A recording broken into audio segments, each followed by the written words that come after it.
اهلا وسهلا بيكم في قناتي هنور ارت. النهارده هعمل شنطه بغرزه جديده وسهله بخيط الجلد الصناعي. الخيط دوت خيط صيني اشتريته من علي اكسبريس. الخيط عريض ولمعته قويه. مقاسات الشبك بالسنتيمتر موضحه على الشاشه، وطول البلاستيك 36 سنتيمتر، والمربعات مربعات كبيره مقاسها 4 مللي.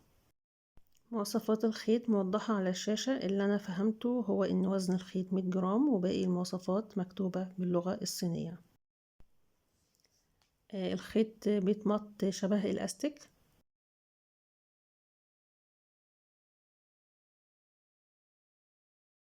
عرض الخيط 2 سنتيمتر، ولما بيكون مبروم بيكون عرض الخيط نص سنتيمتر.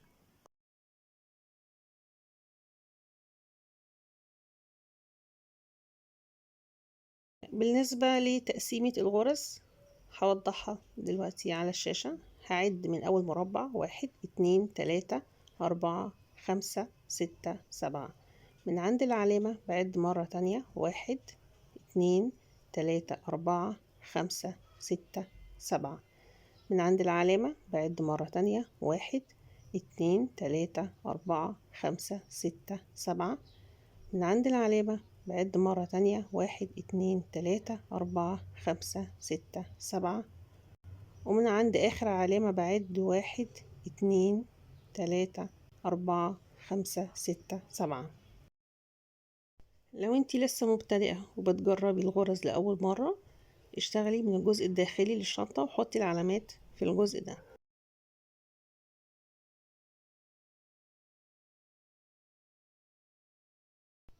ولو عملتي الغرز دي قبل كده وفهمها كويس، اشتغلي من عند القلاب. اول حاجة بسحب الخيط. الميزة في الخيط دوت انك لما تستعملي خيط طويل لمعته مش بتتغير، بس برضو علشان احافظ على الخيط استعملت بس نص متر، ونص متر ده بيسهل من عمل الغرز وبرم الخيط. بدخل الإبرة في أول مربع فوق العلامة، واسحب الخيط وابرم الخيط وادخله في آخر مربع من طرف البلاستيك. بسحب الخيط على 7 مربعات زي ما قسمنا العلامات. النص فين؟ بعد من أول علامة: 1 2 3 4. المربع رقم 4، بس هاجي من تحت الخيط هدخل الإبرة واسحب الخيط. لو عديت من الناحية التانية: 1 2 3 4. المربع رقم 4 هو ده اللي بدخل فيه الإبرة من تحت الخيط. بعد من أول مربع سحبت فيه الخيط: 1 2 3. المربع رقم 3 بسحب الخيط وابرمه. أعد من أول غرزة بالعرض: 1 2 3. هسحب الخيط من هنا بالشكل ده، وأكرر أول غرزة بالظبط على 7 مربعات بالعرض. هدخل الإبرة في آخر الصف. دي كده الغرزة الأساسية اللي هكمل بيها باقي الصف. عايزة أعمل غرزة تانية من تحت الخيط اللي هو بالعرض. هسحب الخيط وأعد 3 مربعات من بداية دخول الخيط. المربع رقم 3 بسحب الخيط بالطول وابرمه كويس، وبعدين بكرر الغرزة بالعرض.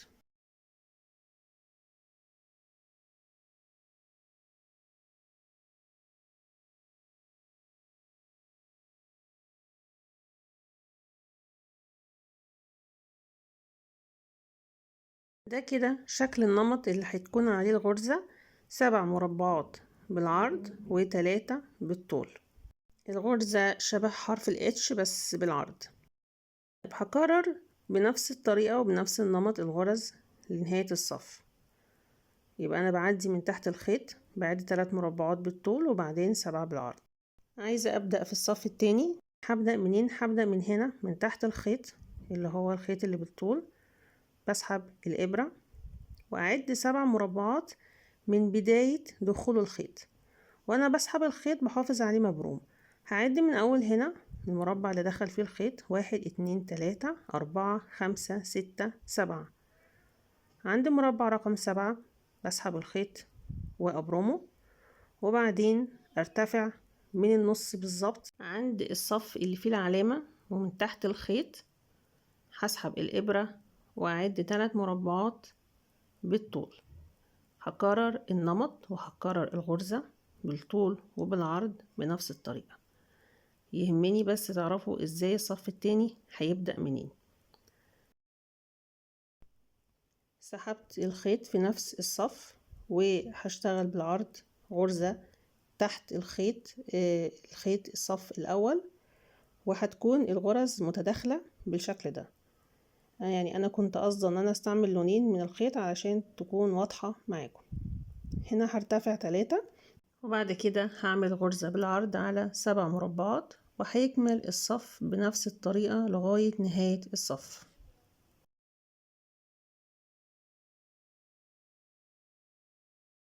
طيب هبدأ الصف التالت. هبدأ من عند العلامة واسحب الخيط واروح عند العلامة التانية، العلامة الزرقاء، اسحب الخيط من هنا وابرم الخيط وابدأ اكرر الغرز.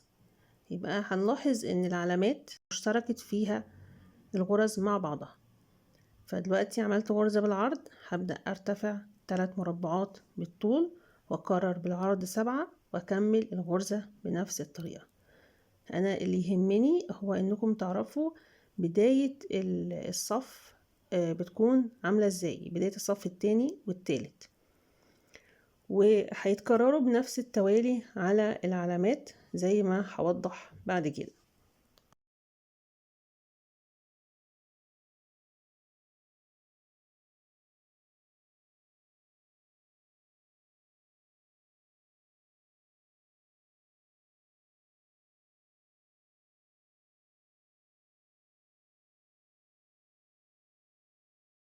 دلوقتي بدأت في الصف الرابع، دي هتكون بدايته زي الصف التاني، والصف الخامس هيكون زي الصف التالت والصف الأول، وهيكملوا مع بعض بالشكل ده. تعالوا نوضح دلوقتي بعد ما انتهيت من صفوف الغرز دي هتكون شكل بداية الغرز. بدأت بالخيط الأسود عند العلامات، أنا هنا شلت العلامات بس هرجعها تاني. يبقى بداية ونهاية الغرز اشتركت فيها صفوف العلامات، كل علامة اشترك فيها صف من صفوف الغرز. بالنسبة للون الفضي، الخيط الموجود هنا ده هيتسحب على الطرف البلاستيك، مش هيتسحب في الصف اللي قبليه. يعني انا هاخد هنا طرف البلاستيك بالإبرة وادخله في اي غرزة قريبة واشد الخيط. انا عايزة ده يكون شكل نهاية الصف بالنسبة للون الفضي فقط، واللون ده برضو هيكون نفس الفكرة، هيتسحب من بره. طيب وصلت لنهاية الصف من الناحية التانية، هنلاحظ هنا ان نفس النهايات ونفس ترتيب الغرز في البداية زي النهاية. دلوقتي انا بكمل اخر غرزة في اول صف عملته اللي هو اللون الاسود، وبعد كده هبدأ اعمل غرز على اطراف البلاستيك. بس نلاحظ ان انا اتبقى معايا هنا صف واحد، ومن الناحية التانية بدأت برضو سبت صف واحد، فالاتنين زي بعض بالظبط. يبقى بداية الصفوف زي نهاية الصفوف، مفيش اي اختلاف في الارقام. لما اعمل غرز على اطراف البلاستيك هعملها من الصف التاني، هعملها من تاني مربع مش من اول مربع. يبقى انا هنا بدخل ابرة فين؟ في تاني مربع موجود في طرف البلاستيك، وبلف الخيط حواليه، وبعمل كده في الطرفين البلاستيك اللي هيكونوا في الشنطة من جوه ومن بره. لما الخيط بيقرب يخلص بمسك الإبرة بالعكس وبدخلها بالمقلوب وبسحبه من الناحية التانية. ده لو أنا شايفة إن هي فعلا هتكفي بالظبط. لو مش هتكفي بالظبط ممكن أبدأ بخيط جديد، بس فكرة إن أنا في الطرف مش عايزة زحمة خيوط ومش عايزة يكون في خيط زيادة. هبدأ دلوقتي أقص أطراف الخيوط الزيادة، وفاضل معايا في الجزء دوت هي الغرز او الفراغات الموجودة في جنب الشنطة، هعمل عليها غرز في الاطراف. تقريبا موجود هنا 4 مربعات او 4 فراغات، فهدخل فيها الابرة واسحب الخيط واملأ الفراغات ديت بغرز باللون الفضي في كل صف من الجوانب. يبقى دي هتكون غرز موجودة فين؟ في جوانب الشنطة.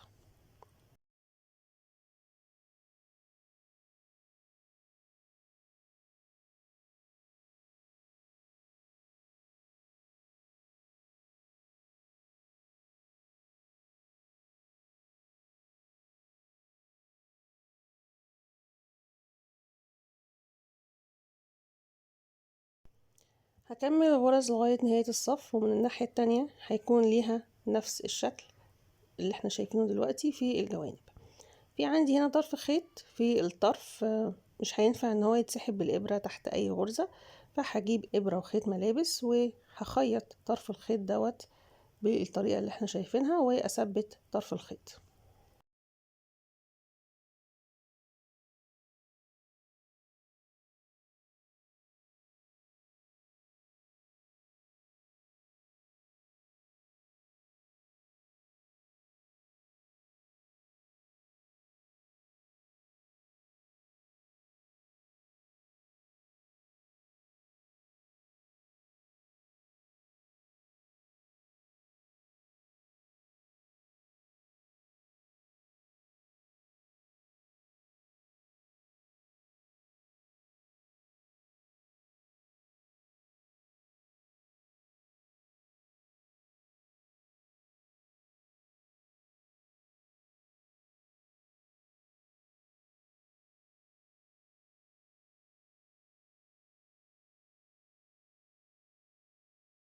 بعد ما خلصت الغرز في اطراف البلاستيك، عايزاكم تلاحظوا معايا النهاية ازاي متشابهة وازاي هي متطابقة زي بعض بالظبط، مفيش اي اختلاف في بداية الغرز ونهاية الغرز. الاتنين نفس الشكل، الارقام مظبوطة والتقسيمة مظبوطة، فبتطلع معايا النتيجة بالشكل ده. هبدأ دلوقتي اشتغل في جنب الشنطة واعمل غرز على الجوانب. هسيب اول صف واسيب تاني صف، اجي من اول صف التالت من اول هنا المربع الموجود في الطرف هسحب الخيط واجيبه من الناحية التانية هسحبه. ملحوظة، زي ما كانت الغرز على سبع فراغات او 7 مربعات، في الجنب بالظبط موجود 7 مربعات، يبقى سحبت الخيط على 7 مربعات. لو عدينا الفراغات مع بعض هنلاقي ان هما 7. هسحب الخيط من تحت الخيط اللي بالعرض وهعديه في المربع اللي بعديه على طول. انا مش هشتغل دلوقتي بالنمط وهربط الخيط. بقى دلوقتي انا مش هشتغل بالنمط، انا هغير في شكل النمط الغرزة شوية علشان خاطر مقاس الحلقة المعدنية الموجود معايا يتناسب مع الغرز. فهبدأ دلوقتي اربط الحلقة المعدنية بالشكل اللي احنا شايفينه دلوقتي. الفكرة في مقاس الجانش او مقاس الحلقة المعدنية بيأثر معايا وبيفرق معايا في تقسيمة الغرز في الجنب. لو كان في مقاس مستطيل موجود معايا او مربع على قد الجنب بالظبط، كان ممكن يكون في اختلاف في تقسيمة الغرز وممكن يتغير مكانه من المكان ده ينزل تحت شوية. فدلوقتي بعد ما خلصت ربط الحلقة المعدنية، مهم جدا ان طرف الخيط ده يدخل ما بين غرز الربط. انا نسيت هنا فهدخله ما بين غرز الربط، بس واحدة بس، كان المفروض ادخله في باقي الغرز. ده علشان بس يثبت معايا الحلقة المعدنية. طيب بعد ما خلصت ربط من هنا، هاجي بقى ادخل في النص بالظبط كأني بشتغل بالنمط اللي انا بدأت بيه، بس برضو هعديه من مربع واحد بس. يعني مش شرط ان انتي تبداي معايا نفس الطريقة، لو انتي ما عندكيش نفس الجنش ممكن تختلف معاكي الطريقة. بريح الخيط هنا، مش عايزاه مشدود، هوسعه لان انا هحتاج ادخل فيه الخيط تحتيه، الخيط اللي هو باللون الفضي، فمحتاجة يكون واسع. من اول هنا هتبدأ الغرز تشتغل بالنمط اللي احنا بدأنا بيه، 7 بالعرض و3 بالطول، وهكمل الغرز كده بنفس النمط اللي احنا بدأنا بيه. يبقى الاختلاف كان موجود في بداية تركيب الجانش علشان خاطر مقاس وشكل الجانش كان يعني صغير شوية، فكنت محتاجة ان انا اعمل له غرزة تكون قدر الامكان تحافظ على شكل النمط. هكمل الغرز لنهاية الصف بنفس النمط اللي احنا اشتغلنا بيه، ولما بوصل للنهاية بكمل اخر غرزة بالعرض باللون الاسود على 7 مربعات، وده بيكون شكل الغرز في الجوانب باللون الأسود. بعد ما بخلص اللون الأسود بسحب اللون الفضي، أبدأ أشتغل في الفراغات الموجودة في الجوانب. بس أول حاجة عندي، أول فراغ موجود عندي هو الفراغ الموجود في قاعدة الشنطة. هسحب الإبرة من هنا، شايفين من عند الزاوية، وبعدين بعديه من الناحية التانية في المربع اللي زيه بالظبط، واسحب الخيط وابرمه. بعد ما ابرم الخيط هبدأ دلوقتي اعمل غرز في اطراف البلاستيك زي ما عملتها في الجوانب الاساسية للشنطة، وهكمل كده لغاية لما اوصل لطرف الجوانب.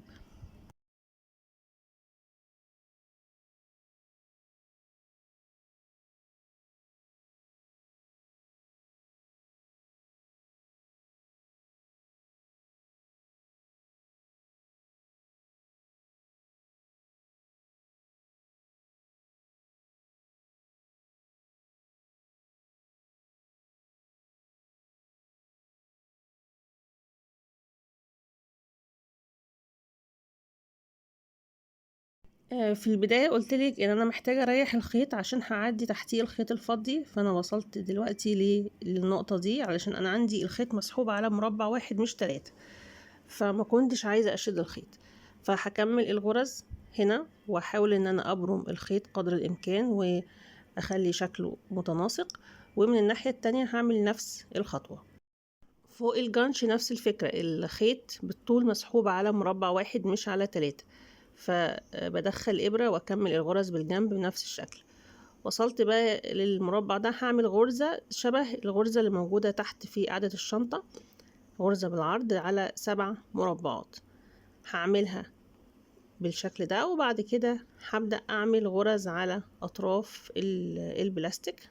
هعمل الغرزة على مربعين، أو هسحب الخيط على مربعين. من المربع التاني بسحب الخيط واخلي الخيط يلف حوالين البلاستيك وأغطي أطراف البلاستيك تماما.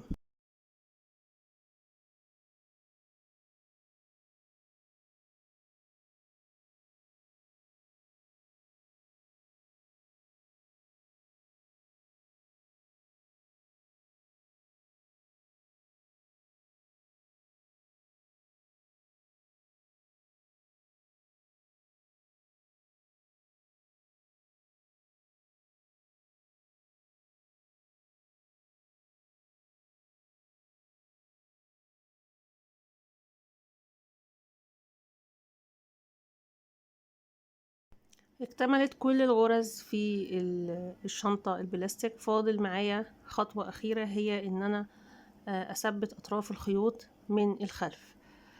ممكن تعملي الخيوط تخيطيها بالإبرة والخيط بالشكل ده. لو تلاحظي إن أنا بستعمل خيط واحد بستعمله في كل ربطة من ربط أطراف الخيوط، وممكن الخيط لما يخلص تربطيه أو تخيطيه مع خيط جديد. فدي برضو يعني طريقة تانية ممكن تعملي بيها الغرز أو تكملي بيها الغرز. كل طرف خيط موجود بخيطه مع بعض علشان أثبتهم وأكون متأكدة إن مفيش خيط احتمال إن هو يريح أو إن هو يتفك بعد ما خلص الشنطة.